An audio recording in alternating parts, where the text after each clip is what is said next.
Hi guys, ayan, dito na naman tayo sa paggawaan ng motor. Papagawa na naman natin yung kabayo natin at medyo mahina na ang preno.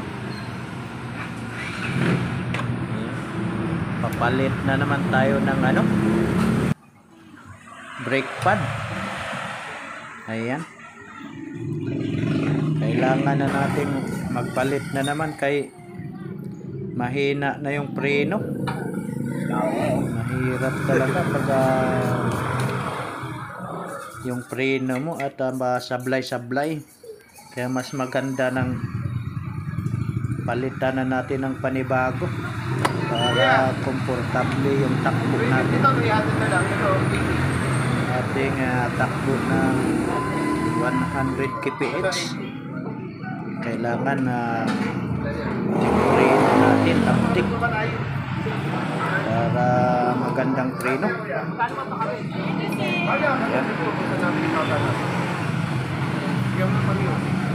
Si Manong madali lang magkabit ng ng preno. Madali lang magkabit ng preno. Ayan, yung brake pad. Yung pagbaklas lang, nahirapan si Manong pagbaklas at medyo kalawang na. Yan, saglitan lang din, pagkabit ng brake pad, saglitan lang.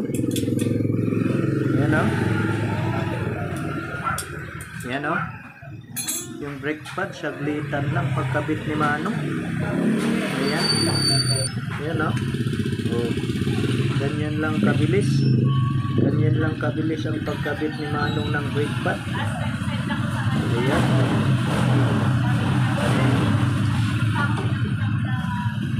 Para mas maganda na yung takbo natin at yung preno natin. Para update yung preno natin, mabilis. Kunting piga, dapat preno na para safety tayo sa biyahe. Thank you so much. Thank you. Medyo matigas lang, natapos na rin. Testing mo na, testing. Ayan. Natapos rin. Ayan. Go. Thank you, Nong. Ayan, sa likuran naman.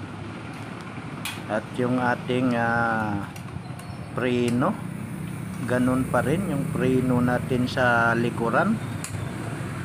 Kailangan na naman natin palitan.